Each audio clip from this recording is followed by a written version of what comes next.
Hello प्यारे बच्चों, प्यारे मित्रों। विद्युत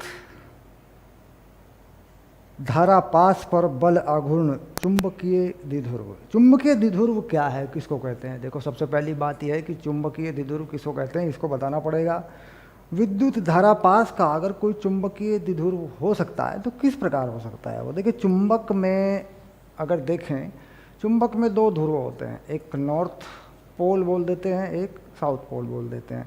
एक बोल देते हैं उत्तरी ध्रुव, एक बोल देते हैं दक्षिणी ध्रुव। तो चुंबक के कारण, हालांकि ये अगले चैप्टर में है, इस चैप्टर में नहीं है ये चीज़, क्योंकि जो चुंबक तो है उसमें हम समझेंगे कि जो चुंबक होती है, बार मैग्नेट जिसको बोलते हैं, उस चुंबक में एक उत्तरी ध्रुव होता है, एक दक्षिणी ध्रुव होता है, और उनकी जो शक्ति होती है, ध्रुव शक्ति, वो एक आवेश की तरह हम उसे मान लेते हैं। और आवेश में जो हमने विद्युत द्विध्रुव वाले सूत्र बनाए थे, वो उस पर लगा के हम उससे उसका चुंबकीय क्षेत्र या उसके कारण लगने वाले बल, वो सारी की सारी चीज़ें निकाल लेते हैं। यहाँ पर मामला थोड़ा सा, क्योंकि पहले हैं हम, इस चैप्टर के बाद है वो चैप्टर, पढ़ेंगे उसमें अच्छे से। यहाँ पर हमें विद्युत धारा पास पर बल का आघूर्ण देखना है और हमें उसका चुंबकीय द्विध्रुव परिभाषित कर देना है, बस इतना सा करना है। उसके बाद इसी पर एनसीईआरटी में उदाहरण है 4.11। इस उदाहरण में कोई करंट का पास घूम जाए, अगर उसकी कोणीय चाल निकालने के लिए एक उदाहरण है, बड़ा ही महत्वपूर्ण उदाहरण है।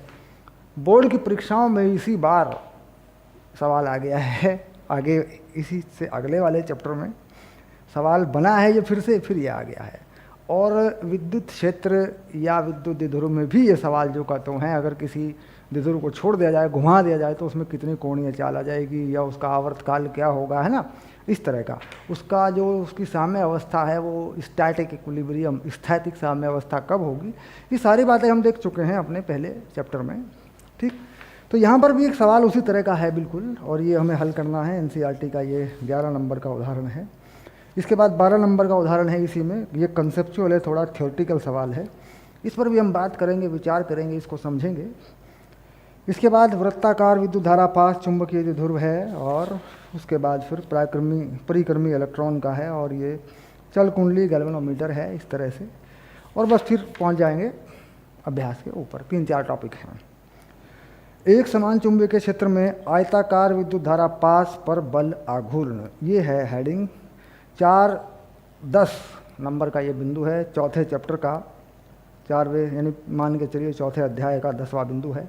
इसमें पहला है ये 4-10-1 एनसीईआरटी बता रही है, एक समान चुंबकीय क्षेत्र में आयताकार विद्युत धारा पास पर बल आघूर्ण। सिर्फ ये नहीं लिख देते हैं, आयताकार विद्युत धारा पास पर बल आघूर्ण। अगर हम लिखना चाहें सरल सी भाषा में तो लिख देते हैं आयताकार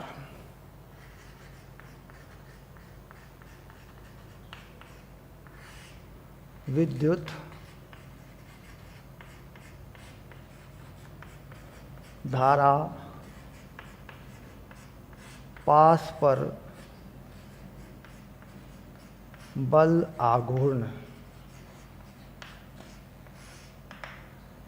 ठीक, अब इसमें जो है इसका सूत्र बनाते हैं, पहले समझते हैं सारी बातों को।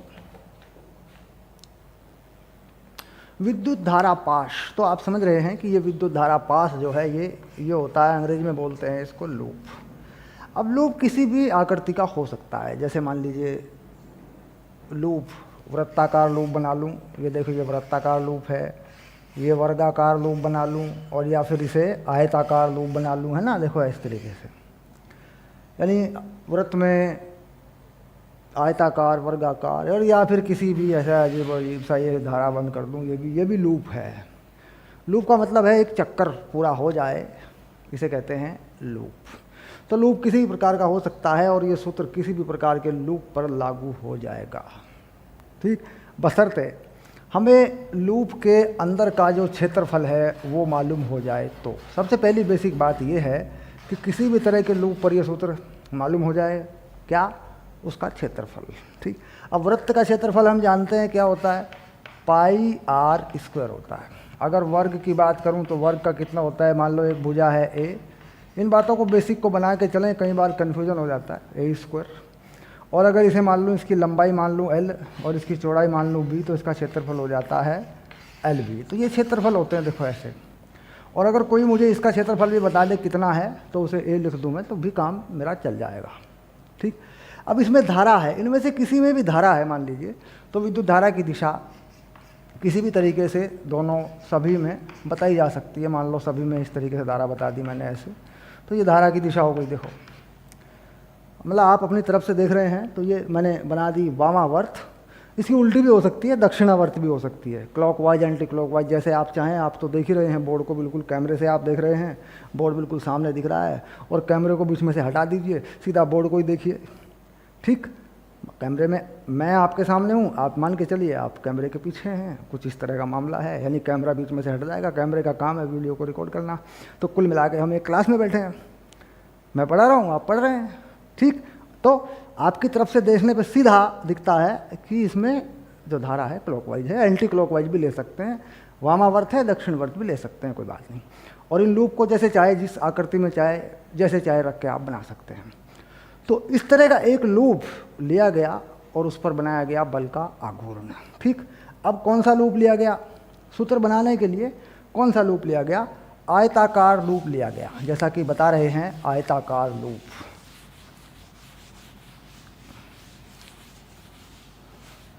आयताकार लूप पर बना हुआ सूत्र सभी लूप जितने भी होंगे सभी पे लागू हो जाएगा, क्योंकि उसमें उसके क्षेत्रफल का काम है। आयताकार लूप बनाएं और उसे एक चुंबकीय क्षेत्र में रखें, तो सबसे पहले क्या बना लेते हैं? सबसे पहले बना लेते हैं एक चुंबकीय क्षेत्र। मान लीजिए चुंबकीय क्षेत्र इस तरीके से बना लेता हूँ। देखो बहुत ही बढ़िया, बहुत ही इंटरेस्टेड, रुचिकर ये डेरिवेशन है, बड़ा ही बढ़िया डेरिवेशन है और बड़ी आसानी से समझ में आता है ये।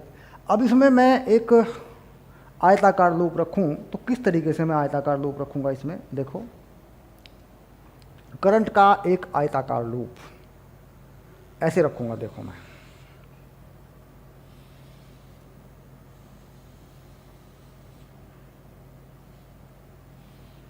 ये आयताकार लूप रख दिया मैंने, इसमें करंट घुमाई जा रही है। इसमें करंट की दिशा मान लीजिए मैं इस तरफ को मान लेता हूँ थोड़ी देर के लिए, ऐसे करंट की दिशा। ठीक, और इसको मैं थोड़ा अनुमान लगाने के लिए कि मामला क्या है, 3 अक्षों में निरूपित कर देता हूँ। कुछ ऐसे कर देता हूँ। देखिए, ये हो गया x अक्ष, और ये हो गया y अक्ष, और ये हो गया z अक्ष। अगर मैं देखूँ, ये तो विद्युत धारा की दिशा या ये लंबाई है, ये कौन से अक्ष पर है? इसे मैं कह सकता हूँ कि भाई ये -z अक्ष की तरफ है, ये वाली। और धारा इसमें वापस आएगी। देखो प्यारे बच्चों, देखो इसमें वापस आएगी। ये कह सकता हूँ मैं कि ये +z की तरफ है, यहाँ पे जो धारा है। और ये जो धारा है ये ऊपर की तरफ जब जा रही है, मैं इसे कह सकता हूँ, क्योंकि इस तरह के चित्र बनाकर हम अनुमान लगा लेते हैं दिशाओं का, और मैं इसे कह सकता हूँ कि ये +y की तरफ है, पक्का। और इस धारा को, जब ये धारा घूम के आती है इधर वाली धारा को, इसे मैं कह सकता हूँ कि ये -y की तरफ है। ये धारा जो है -y अक्ष की तरफ है। इस तरीके से मैं इन धाराओं को देख सकता हूँ बड़ी आसानी से निर्देशांकों के ऊपर, और मैं अनुमान लगा सकता हूँ कि कौन सी धारा किस तरफ है और इस पर लगने वाले बल किस तरफ होंगे। और मैं ये भी देख सकता हूँ कि जो चुंबकीय क्षेत्र है वो x अक्ष पर मैंने लगा रखा है, पॉजिटिव x अक्ष पर। ठीक, यानी अब मुझे पता लग गया कौन सी चीज़ कहाँ पर है। चुंबकीय क्षेत्र परे को है और ये लूप यूँ खड़ा है, यूँ, यानी अंदर की तरफ क्या है? नेगेटिव z एक्सिस, बाहर की तरफ आपकी तरफ क्या है? पॉजिटिव z एक्सिस, ऊपर की तरफ क्या है? y अक्ष। तो ये लूप कैसे खड़ा है? लूप कैसे खड़ा है बताओ? लूप खड़ा है ऐसे, यूँ। एक धारा ये है, आपकी तरफ आ रही है ये धारा, एक धारा ऊपर जा रही है, और एक आगे, और एक यूँ घूम के ये चल रहा है। ये लूप ऐसे खड़ा है, यानी यूँ। ठीक, चलिए अब बात करते हैं कि इस लूप के सभी हिस्सों पर बल किस प्रकार लगेंगे और बल आघूर्ण कैसे बनेगा। देखिए, बल आघूर्ण का जो सूत्र है वो क्या है? बल का आघूर्ण अगर लिखूं, बल आघूर्ण, इसे मैं लिखता हूँ टाउ, यह होता है R क्रॉस एफ। आर बोलते हैं बल आघूर्ण की भुजा, यानी ये एक सदिश राशि है ऐसा, बल आघूर्ण की भुजा, ठीक इस तरीके से। और ये जो बल है ये कौन सा बल है? ये है चुंबकीय बल। चुंबकीय क्षेत्र के कारण इन धाराओं पर, इन दिशाओं में जो भी दिशाएं होंगी लगने वाला ये बल है। अब मान लीजिए मैं इसके नाम दे दूं, पहले इसे कह दूं मैं ए, इसे कह दूं बी, इसे कह दूं सी, इसे कह दूं डी, ऐसे, ठीक। और चुंबकीय क्षेत्र की दिशा और जेड एक्सिस की दिशा के बीच के कोण को मान लो, कुछ मान लूँ, इसके जो भी इसका कोण बनेगा तल का, उसे कुछ थीटा या अल्फा कुछ मान लूँ। अभी बताऊँगा मैं कैसे मानना है, अभी तो मैं ऐसे ही आपको ऑर्डिनरी बता रहा हूँ। कुछ मान लूँ तो मुझे एक लंबवत दूरी जहाँ पर बल लगा है आर प्राप्त होगी, और आर और एफ के बीच का कोण मुझे प्राप्त होगा। यानी बिल्कुल सरल सी बात है, इस सूत्र को लगाऊँ अगर मैं ऐसे देखूँ, मान लीजिए यहाँ मुझे कोई बल प्राप्त लगा दूँ, मैं कोई बल लगा दूँ और ये कोई आर लगा दूँ इस तरफ, यहाँ पे ये आर लगा दूँ, दोनों के बीच का कोण थीटा अगर मुझे प्राप्त हो तो मैं आघूर्ण को परिमाण में भी लिख सकता हूँ, सदिश राशियों के परिमाण में भी लिख सकता हूँ, आर एफ साइन थीटा, ये भी मैं लिख सकता हूँ, सिर्फ परिमाण। और दिशाओं का ज्ञान फिर हम अपने तरीके से दाएं हाथ की हथेली से घुमा के निकाल लें। एक वो तरीका भी हो सकता है, एक हो सकता है कि हम सदिश राशियों में ही इसको ले लें, ठीक। अब चलिए सूत्र फाइनल हुआ और आपने समझ लिया कि सूत्र जो है ऐसे लगाया जा सकता है।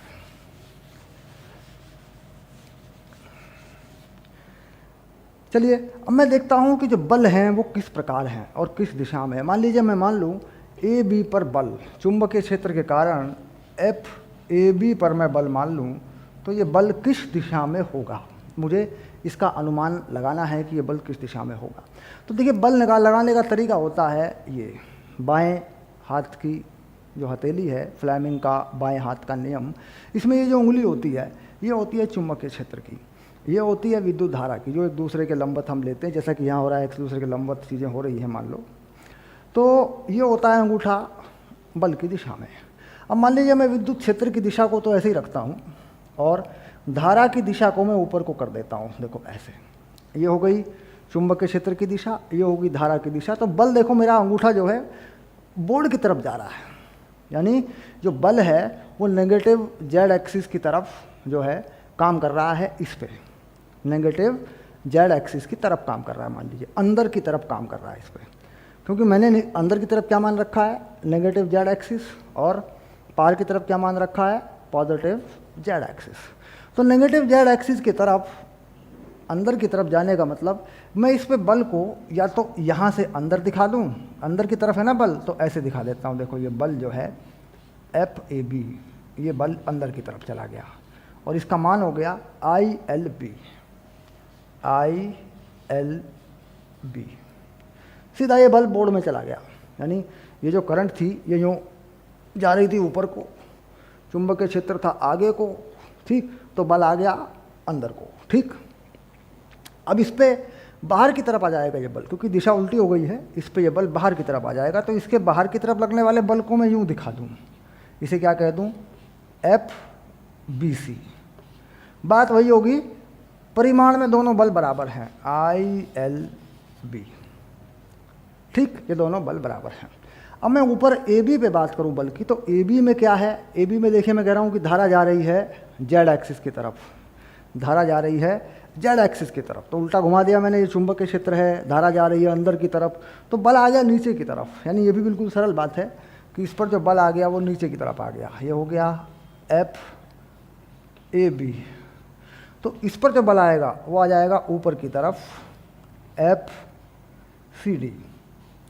तो आप देख रहे हैं कि एफ ए बी और एफ सी डी ये भी दोनों बल जो है एक दूसरे के बिल्कुल विपरीत हैं, और घुमाने में ये सहायक नहीं है, क्योंकि घुमाने वाला जो बल है, घुमाने वाले बल ये हैं, ये लूप ऐसे घूमे, ये लूप यूँ नहीं घूम सकता, बल्कि ये लूप यूँ पिचक जाएगा। ये बल क्या करेंगे, इस लूप को पिचका देंगे, घुमा नहीं सकते। घुमाने वाले बल ये हैं ऐसे, क्योंकि ये दोनों बल यूँ लगे हुए हैं, दो भुजाएं हैं, एक बल लगा है अंदर को, एक बाहर को। देखो ये लूप जो मेरे हाथ हैं ये लूप है, एक बल लगा है अंदर को, एक बल लगा है बाहर को, तो ये लूप यूँ घूमेगा। तो घुमाने वाले बल ये हैं, इसलिए एफ ए बी और एफ सी डी को मैं ज़ीरो कर देता हूँ। एफ ए बी को सदिश में जोड़ूँ और इसे ज़ीरो कर दूँ, इक्वल टू ज़ीरो। ठीक, ये भी ज़ीरो हो गए। और जो बल हैं इन दोनों पर अगर मैं उनको देखूं, एफ ए बी और एफ सी डी, अगर मैं इनको देखूं तो देखो ये भी ज़ीरो हैं। F A B plus F C D ये भी ज़ीरो हैं, यानी एक पर बल आई एल भी कहाँ है, अंदर की तरफ, एक पे बाहर की तरफ है। तो कुल बल जो है इसके ऊपर वो ज़ीरो है, कुल बल ज़ीरो है। कुल बल में ये जो बल है जो ए बी पर और सी डी पर है, इसका घुमाने में कोई काम नहीं है। लेकिन जो बल ए बी ए डी और बी सी पर है, देखो ये ए डी पर है, ये ए बी पे लिख दिया मैंने, हाँ ए डी, देखो है ना ए डी, यानी जो बल ए डी और बी सी पर है, बी सी, ध्यान रहे उल्टा पुल्टा हो जाएगा, हाँ जो बल ए डी और बी सी पर है, ठीक, ए बी और C D zero, A B और बी सी, है ना, देखो फिर से मैंने वही लिखा हुआ है, ठीक करें, नाम ठीक करें। जो बल ए बी और बी सी पर है, फिर आ गया वापस मैं अपनी बात पर, वो बल घुमाने वाला है और ये घूम सकता है अपने अक्ष के परितः, यानी यहाँ पर इसका अक्ष बना लूँ तो ये घूम सकता है, ऐसे घूम सकता है, यानी अगर देखूँ तो ये कुछ ऐसे घूम सकता है, यूँ ऐसे ऐसे घूम सकता है, ठीक, क्योंकि इस पर बल अंदर की तरफ, इस पर बाहर की तरफ, ठीक। अब इस बल को घुमाने वाला जो आघूर्ण है वो इन बलों की वजह से है, इन बलों की वजह से नहीं है, ठीक। तो यानी ये जो बल हैं ए बी और सी डी, ये आघूर्ण में सम्मिलित नहीं,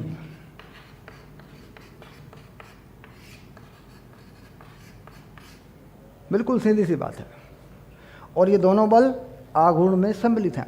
अब मुझे आघूर्ण निकालना है, मैं आघूर्ण कैसे निकालूंगा?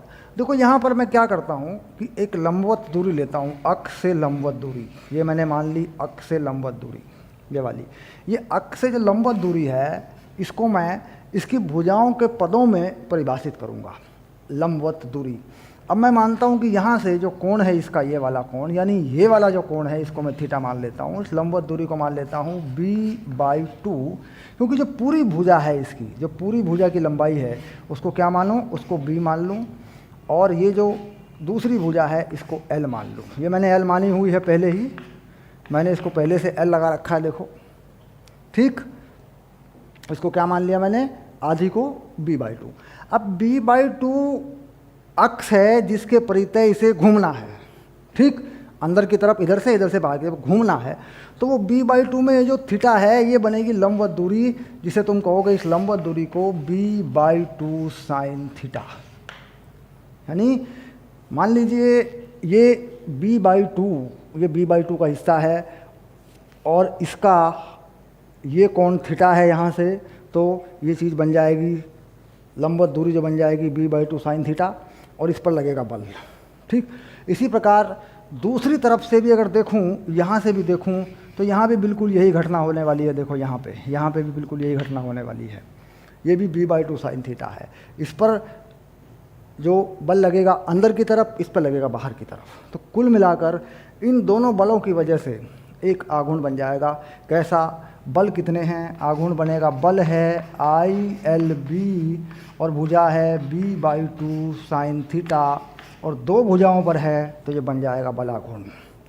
बल और R यानी लंबवत भुजा की का लंबवत जो घटक है, जो जिसे भुजा बोलते हैं, आघूर्ण की भुजा, ये वाली चीज़ है, ठीक। इसको फिर समझा देता हूँ आपको, एक बार फिर देखिए। मान लीजिए ये जो हाथ है मेरा, ये है b/2, और ये हाथ है मेरा, ये भी b/2 है, यहाँ से लेके इधर b/2 है, इधर b/2 है, और ऐसे मैं b/2 में ऐसे खड़ा हूँ b/2 में, और चुंबकीय क्षेत्र जा रहा है उस तरफ को, तो मेरे इस वाले हिस्से पे बल लग रहा है अंदर की तरफ, सीधा अंदर की तरफ, ठीक।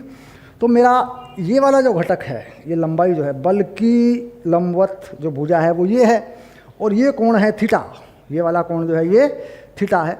तो b/2 साइन थीटा, यानी b/2 साइन थीटा वाला जो घटक है वो क्या बन रहा है, वो लंबवत त्रिज्या या लंबवत दूरी के बराबर बन रहा है। अब इसमें जो मैं थीटा हमने जो लिया हुआ है वो किस डायरेक्शन से लिया हुआ है, देखिए ये थीटा, ये है b/2, ठीक, और ये कोण हम ले रहे हैं कि भाई ये घुमा हुआ है ये थीटा, तो ये b/2 साइन थीटा हम ले रहे हैं। ये किससे ले रहे हैं, ये दरअसल हम ले रहे हैं चुंबकीय क्षेत्र की लंबवत दिशा से। चुंबकीय क्षेत्र इधर को है, चुंबकीय क्षेत्र की लंबवत दिशा से ये भुजा b/2 थीटा पे घूमी हुई है। तो ये थीटा हो गया, ये हो गया b/2। तो ये दूरी कितनी होगी जो आप देख रहे हैं सामने, ये कोण हो गया, देखिए ये क्या है, ये चुंबकीय क्षेत्र की लंबवत दिशा है, और ये कोण क्या है थीटा, और ये क्या है b/2। तो ये क्या बनेगा, समकोण त्रिभुज के सामने की भुजा बनेगी, इसी पे बल लगा है अंदर की तरफ, तो यही बन जाएगी आघूर्ण की भुजा। तो वो लिख दी मैंने b/2 साइन थीटा, ठीक।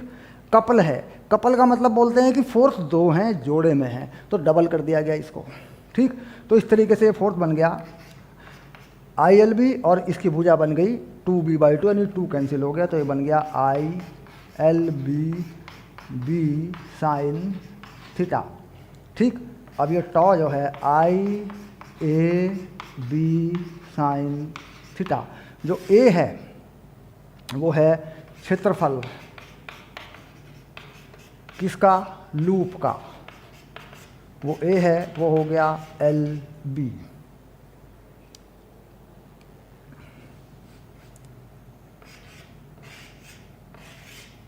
ठीक।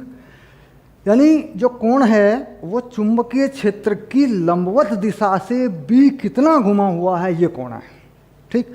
अब इसके बाद ऐसा क्यों, चुंबकीय क्षेत्र की लंबवत दिशा से कोण क्यों घुमाया गया, क्योंकि यहाँ पर एक राशि है, एक परिभाषित राशि है जिसे हम कहते हैं IA, इसे कहते हैं चुंबकीय द्विध्रुव आघूर्ण, ठीक। चुंबकीय द्विध्रुव का जो आघूर्ण डिफाइन होता है, जैसे द्विध्रुव का आघूर्ण होता था, वो कितना है, तो उसे कहते हैं M, ये होता है IA, ऐसे, ठीक। यूँ इसमें जो A है ये है एरिया का सदिश। अब मान लीजिए इसमें कोई धारा बह रही है, सपोज करिए इसमें कोई धारा बह रही है, यूँ बह रही है धारा, इसमें यूँ धारा बह रही है, तो धारा गुणा इसका क्षेत्रफल, क्षेत्रफल का सदिश क्षेत्रफल के तल के लंबवत होता है। ध्यान रहे, क्षेत्रफल का सदिश क्षेत्रफल के तल के लंबवत होता है, ये बात मैंने बहुत बार बताई है, आपको समझ में आ जाएगी। मान लीजिए इस कोयल का, इस लूप का क्षेत्रफल है ये ऐसे, तो क्षेत्रफल का सदिश किधर होगा, ऐसे आपकी तरफ होगा, ठीक। और अगर उल्टा घुमा दूँ इधर को, यूँ घुमा दूँ धारा को एक क्षेत्रफल में, मान लीजिए यहाँ एक क्षेत्रफल में धारा ऐसे घुमा दूँ, इधर से देखने पर धारा ऐसे घुमा दूँ आई, और इसका क्षेत्रफल कितना होगा, ये हो गया A मान लीजिए, ठीक। तो ये क्या बनेगा, ये बनेगा MIA, और ये इसकी दिशा होगी, ठीक। तो इस प्रकार ये क्या होता है, क्षेत्रफल का सदिश होता है। तो क्षेत्रफल का सदिश जो है, यानी जो द्विध्रुव आघूर्ण है IA, वो चुंबकीय क्षेत्र की लंबवत दिशा में कितना वहाँ से घुमा हुआ है, ये है कोण थीटा, ठीक। अब ये बिल्कुल सरल सी बात है, मान लीजिए मैं बताता हूँ कि मान लीजिए ये कोयल है, देखो ये कोयल है, ये मेरे हाथ यूँ घुमा दो तो ये कोयल है, ये लूप है। अब ये लूप देखिए, इसमें करंट घुमा रहा हूँ मैं, इधर से यूँ करंट घुमा रहा हूँ इसमें, सपोर्ट करिए, तो इसका क्षेत्रफल का सदिश कहाँ आ गया, आपकी तरफ आ गया, I × A, इसका द्विध्रुव हो गया, चुंबकीय द्विध्रुव, चुंबकीय क्षेत्र किधर है, उस तरफ को है, तो चुंबकीय क्षेत्र और इस तरफ को जो द्विध्रुव आघूर्ण बनेगा उसके बीच में कितना कोण है, 90। तो अधिकतम आघूर्ण काम करेगा, टॉर्क अधिकतम काम करेगा, और ये कोयल यूँ घूम जाएगी, ठीक, और यूँ चक्कर मारेगी, ठीक है। तो ये चीज़ है थोड़ा सा, क्योंकि ये तीनों दिशाओं में है इसलिए थोड़ी दिक्कत होती है इसे। अब मान लीजिए मैं लूप में चक्कर बढ़ा दूँ, मान लीजिए मैं इस लूप में तार के चक्कर बढ़ा दूँ ऐसे, ठीक। तो क्या होता है, ये चीज़ क्या होती है, ये M बन जाता है NIA, यहाँ पर ये N क्या है, ये है चक्करों की संख्या, चक्करों की संख्या, यानी कितनी बार घुमाया गया है। तो किसी भी करंट या धारा पाश का या लूप का चुंबकीय द्विध्रुव आघूर्ण कितना होता है, वो होता है NIA। और इसकी दिशा क्या होती है, इसकी दिशा होती है उसके तल के लंबवत। करंट के साथ घूमने पर राइट हैंड रूल से दाएं हाथ से हम निकाल सकते हैं, करंट यूँ घूम रहा है तो NIA उस तरफ होगा। ठीक, मान लीजिए मैं करंट यूँ घुमा रहा हूँ तो NIA अप की तरफ होगा। ठीक, पक्का हो गया, याद रहेगा। तो इसी तरीके से इसका जो M है, इसका जो M है वो किस तरफ होगा, अगर आप देखें इसका जो क्षेत्रफल है, अगर मैं इसे दिखा दूं कि भाई किस तरफ को हम बनाएं, किस तरफ को होगा, तो इसके तल के लंबवत, यानी ये अगर Z एक्सिस में है तो इसका YZ प्लेन में ये रखी है तो इसका किधर होगा, इसका B की तरफ होगा। अगर हम कोई एंगल बना लें तो फिर उसी एंगल के अनुसार होगा। मान लीजिए मैं यहाँ एक लूप रख दूँ, ऐसे यूँ ऐसे लूप रख दूँ, देखो बात को समझना, ऐसे इसमें एक धारा घुमा दूँ, ऐसे ऐसे। ठीक, तो देखिए ये Y एक्स में घूम रहा है, यूँ इसमें धारा घुमा रखी है मैंने, ऐसे I। तो इसका द्विध्रुव आघूर्ण किस तरफ को होगा, अंदर होगा Z की तरफ। ठीक, और अगर मैं इसी धारा को, इसी चीज़ को यहाँ घुमा दूँ, यूँ ऐसे घुमा दूँ यूँ, ठीक, तो इसका किधर को होगा, ऊपर से देखेंगे Y की तरफ से, तो इसका होगा -Y की तरफ, ऐसे। तो यानी लूप को घुमाकर देख लेंगे, लूप को घुमाकर दाएं हाथ की हथेली के अंगूठे से पता लगा लेंगे कि उसका NIA यानी चुंबकीय द्विध्रुव आघूर्ण किस तरफ को है। ठीक, तो ये हमने बना लिया सूत्र, जो है ये वाली चीज़, इसको लिख देंगे, टॉ हो गया MB sin थीटा, यानी चुंबकीय बलाघूर्ण बन गया MB sin थीटा। अब इस सूत्र को ठीक करते हैं, थोड़ा सा इन चीज़ों को हटा लेते हैं। अब इसको सदिश राशियों के पदों में लिखें तो ये बन जाएगा M क्रॉस B, ऐसे, क्योंकि हमने देख लिया कि सदिश राशि है, चुंबकीय क्षेत्र की दिशा और M की दिशा के बीच में अगर कोई कोण है थीटा तो साइन थीटा के हिसाब से निकाल लेंगे, अदरवाइज ये सदिश राशि है। ठीक, इसकी दिशा क्या होगी, M और B, M की तरफ से B की तरफ घूमने वाला कोण, जैसे मान लीजिए ये M है और ये B है, तो M की तरफ से B की तरफ घूमने वाला कोण, ठीक, यूँ घुमाएंगे तो इसकी दिशा बन जाएगी। अब इसको अगर मान लीजिए मैं इस लूप को यूँ घुमाता हूँ, नीचे से देखता हूँ और ये लूप यूँ घूमता है, तो इसका चुंबकीय आघूर्ण ऊपर से यूँ घूम रहा है, ऐसे देखिए, यूँ ऊपर जाएगा और यूँ घूम रहा है, तो यानी ऐसी इस डायरेक्शन में घूम रहा है, क्योंकि ये हिस्सा अंदर जा रहा है, ये बाहर आ रहा है, तो यूँ घूम रहा है तो नीचे को आ जाएगा इसका चुंबकीय द्विध्रुव आघूर्ण। यानी घूमने वाले तल के लंबवत इस अक्ष पर, ये जो अक्ष है घूमने वाला अक्ष, इस अक्ष पर देखें तो नीचे की तरफ आ रहा है। अगर जैसे घुमा लें, जैसे मैंने कहा यूँ घुमा रहे हैं ऊपर से देखने पर क्लॉकवाइज, तो नीचे की तरफ आ रहा है। तो कुल मिलाकर यह है एक सदिश राशि।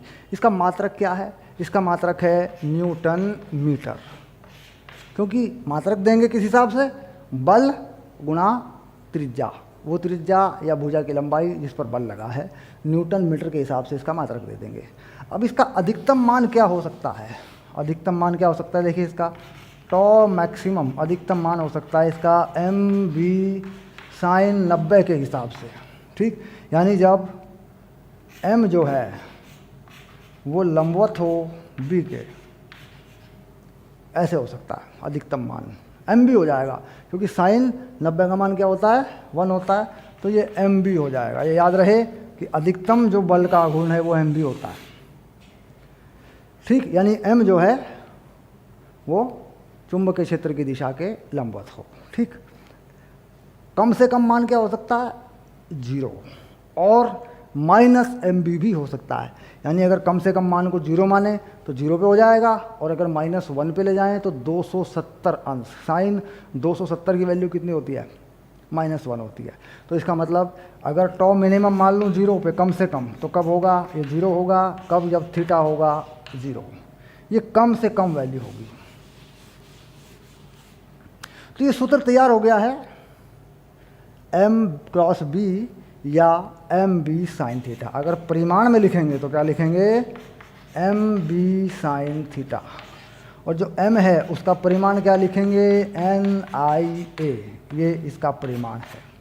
n क्या है, किसी भी पास में चक्करों की संख्या, i उसमें धारा, a उसका क्षेत्रफल है। ठीक, इस हिसाब से ये चीज़ तैयार हो गई। अब इस पे जो सूत्र बने हैं, जो फॉर्मूले बने हैं, वो देखते हैं, एनसीईआरटी के प्रश्नों को हल करते हैं। ठीक है,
चलिए ले रहे हैं एनसीईआरटी का एक उदाहरण, जो है उदाहरण नंबर 11।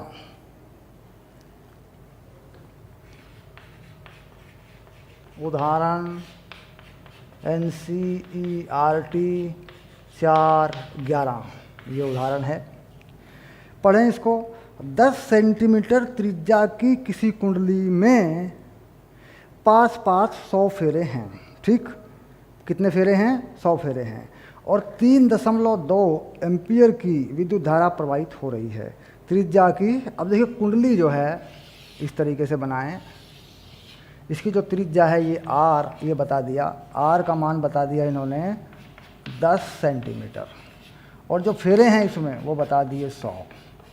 ठीक, और जो धारा है इसमें वो बता दी 3.2 एम्पियर।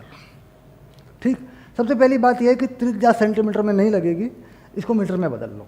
ठीक है, सबसे पहली बात यही होती है कि जो यूनिट है, मात्रक है, उनको ठीक कर लें। त्रिज्या को मीटर में बदल लें, 0.1 मीटर बना लिया देखो मैंने, और इसमें धारा पास करा ली मैंने आई, और इसमें फेरे हो गए 100। ठीक, ये बात सवाल में दे दी गई। कुंडली के केंद्र पर चुंबकीय क्षेत्र कितना है, कुंडली के केंद्र पर जो चुंबकीय क्षेत्र का मान है वो कितना है। पहले भाग में पूछ रहा है कुंडली के केंद्र पर चुंबकीय क्षेत्र B, ये सूत्र काम कर रहा है μ0 Ni/2R, ये होता है चुंबकीय क्षेत्र का सूत्र। हमने अच्छे से पढ़ा हुआ है इस चीज़ को। वृत्ताकार पाश में कुंडली के केंद्र पर या उसके अक्ष पर कितना चुंबकीय क्षेत्र होता है, ये इसका सूत्र है। इसमें वैल्यू डाल दें तो आपको आंसर मिल जाएगा। देखो B μ0 ये होता है 4π10⁻⁷, n 100 हैं, I है 3.2, 2R का मान है 0.1, R का मान 2R है ना। हाँ, R का जो मान है वो है 2 × 0.1। ये चुंबकीय क्षेत्र जो है निकल के आ गया, ये आ गया 2 × 10⁻³ टेस्ला। बस ये हो गया तुम्हारा पहला उत्तर। ए पार्ट में इतनी सी बात है। ठीक, अब ये चुंबकीय क्षेत्र कहाँ होगा, कुंडली के या लूप के तल के लंबवत होगा। अगर इसमें धारा वामावर्त है तो अंदर की तरफ होगा, जैसे मैंने मान लिया, देखो अंदर की तरफ हो गया, केंद्र पे अंदर की तरफ होगा, यानी यूँ घुमाएंगे तो अंदर बोर्ड में घुस जाएगा ये। ठीक, बी की दिशा दक्षिण हस्त अंगुष्ठ नियम से प्राप्त होती है, दक्षिण हस्त अंगुष्ठ नियम से प्राप्त होती है। ठीक है, अब इस कुंडली का चुंबकीय आघूर्ण क्या है। अब बी की बात करते हैं, इस कुंडली का चुंबकीय आघूर्ण क्या है। अब बी पे आ जाते हैं। बी में दे रहा है कुंडली का चुंबकीय आघूर्ण, यानी कुंडली का चुंबकीय आघूर्ण, तो ये हो गया m, इसे कहते हैं NIA। परिमाण में अगर देखें, बाकी दिशा में तो आपको पता लग ही गया कि हस्त अंगूठ नियम से ये भी आघूर्ण भी अंदर की तरफ ही जाएगा, ठीक, क्योंकि जो क्षेत्रफल का जो सदिश होता है वो तल के लंबवत ही होता है। अब इसे निकाल लें, कितने फेरे हैं 100, कितनी धारा है 3.2, कितना क्षेत्रफल है पाई, कितना है 0.1 मीटर का स्क्वायर, ये हो गया न्यूटन मीटर, ये आ गया आघूर्ण, ठीक। अब इस आघूर्ण का मान कितना बना, इसका आघूर्ण का मान बना 10 एम्पियर मीटर स्क्वायर मात्रक लिखा हुआ है, ठीक। अगर इसे IA से लिखें, ठीक, ये तो मैंने आपको वो बता दिया आघूर्ण मात्रक ना, बल का आघूर्ण बता दिया MB sin थीटा, M का मात्रक है, M का मात्रक क्या है, देखो करंट किसमें एम्पियर में, क्षेत्र किसमें मीटर स्क्वायर में, तो एम्पियर मीटर स्क्वायर होगा, ठीक है। ये बन गया ये वाला, निकालेंगे वो भी निकालेंगे आगे।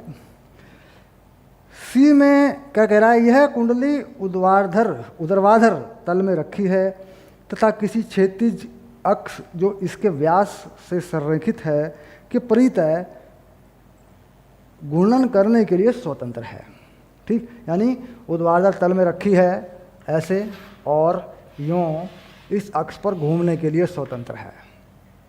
यही कुंडली ऐसे ऊर्ध्वाधर में रखी है और इस किसी अक्ष के घूमने के लिए ओ डैश मान लेते हैं अक्ष को, इस पर घूमने के लिए ये स्वतंत्र है, घूम सकती है, ठीक। यानी कुंडली यूँ ऊर्ध्वाधर में है और यूँ घूम सकती है, ठीक। एक 2 टेस्ला का एक समान चुंबकीय क्षेत्र क्षैतिज दिशा में इस प्रकार है कि आरंभ में कुंडली का अक्ष चुंबकीय क्षेत्र की दिशा में है। चुंबकीय क्षेत्र के प्रभाव में कुंडली 90 अंश के कोण पर घूर्णन कर जाती है। चुंबकीय क्षेत्र के प्रभाव के कारण जो कुंडली है वो 90 अंश के कोण पर घूर्णन कर जाती है। आरंभिक तथा अंतिम स्थिति में कुंडली पर बल आघूर्ण के परिमाण क्या है, ठीक। अब पहली बात यह है कि ये तो m तो हमने निकाल ही लिया, m की वैल्यू तो आई गई हमारी। अब हम बल आघूर्ण की बात करेंगे, ठीक।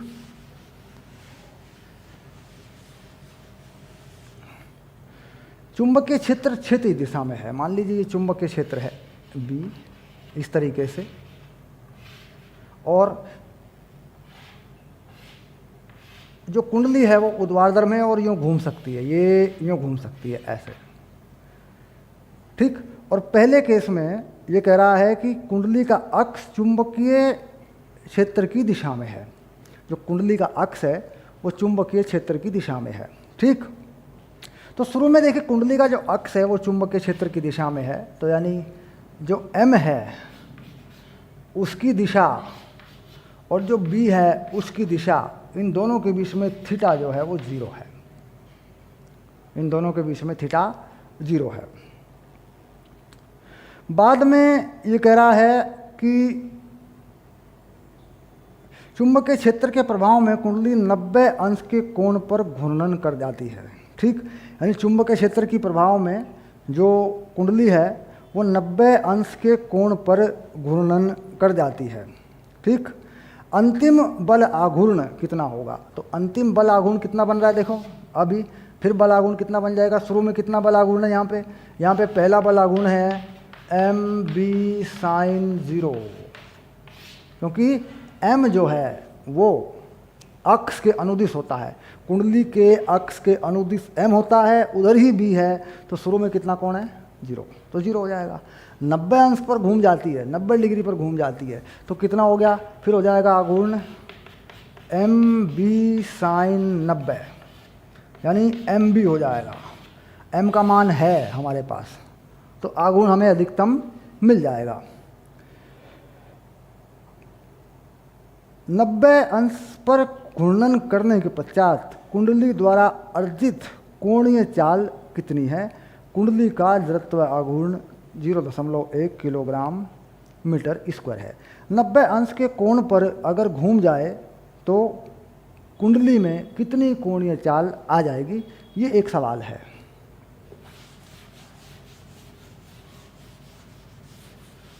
यानी कुंडली जो है कहाँ से कहाँ तक घूमी है ये मैं आपको देखता हूँ। थीटा, पहला थीटा है 0 डिग्री, दूसरा थीटा है 90 डिग्री। ये हैं 2 थीटा जिसमें ये कुंडली घूम गई है। कहता है घूमने की वजह से इसमें कितनी कोणीय चाल आ जाएगी। तो कोणीय चाल का सीधा जो सूत्र है, अगर हम किसी घूमने वाली चीज़ में उसकी कोणीय चाल निकालते हैं तो हम लगा देते हैं सीधे घूर्णन गतिज ऊर्जा, यानी 1/2 I ओमेगा स्क्वायर। इसे कर देते हैं स्थितिज ऊर्जा में परिवर्तन के बराबर। स्थितिज ऊर्जा में जो परिवर्तन हुआ उसमें लगा देते हैं। वो कितना होता है -mb sine theta. -mb sine theta क्या है? आघूर्ण है। अगर उस आघूर्ण को ऊर्जा में बदल दें, जैसा कि हम बदला करते थे पहले, हम क्या करते थे, टॉ डी थीटा से क्या बना लिया करते थे? ऊर्जा बना लिया करते थे, वर्क बना लिया करते थे। हमने ये इलेक्ट्रोस्टैटिक्स में पहले चैप्टर में ये निकाल लिया था कि द्विध्रुव का कितनी ऊर्जा होती है, कितना आघूर्ण होता है। अब ये mb जो है लगा लें cos theta final minus cos theta initial. ये अब यहाँ से मैं देखता हूँ 1/2 I ओमेगा स्क्वायर। देखिए ये 0 है 90, ये 1 है तो माइनस माइनस प्लस, तो ये mb बन गया। तो ओमेगा का मान आ गया 2mv/I का वर्गमूल। ये आ गई कोणीय चाल, ये आएगी रेडियन पर सेकंड में। किस में आएगी? रेडियन पर सेकंड में। यानी हमें ये फॉर्मूला पता होना चाहिए जो कि इलेक्ट्रोस्टैटिक्स में पहले चैप्टर में यहाँ होता था P और E। ठीक, अभी हमें इसमें दोबारा बनाना पड़ेगा क्योंकि हम जानते हैं कि क्या होता है, टॉ क्या होता है? mb sine theta. अगर काम करूँ इस पर, वर्क करूँ थोड़ा सा, तो टॉ डी थीटा हो जाएगा। देखो इसको इंटीग्रेट करूँगा, mb sine theta D theta. ठीक, तो साइन थीटा का इंटीग्रेशन क्या होगा? Minus cos theta. तो सिंपल सी बात है, ये लग गया। ऊर्जा में परिवर्तन, घुमाने में जो स्थिर ऊर्जा में परिवर्तन हुआ वही किस में बदल जाएगी? घूर्णन गतिज ऊर्जा में। तो यहाँ पर समाकलन करके बता दिया गया है, यहाँ पर समाकलन करके बता दिया गया है।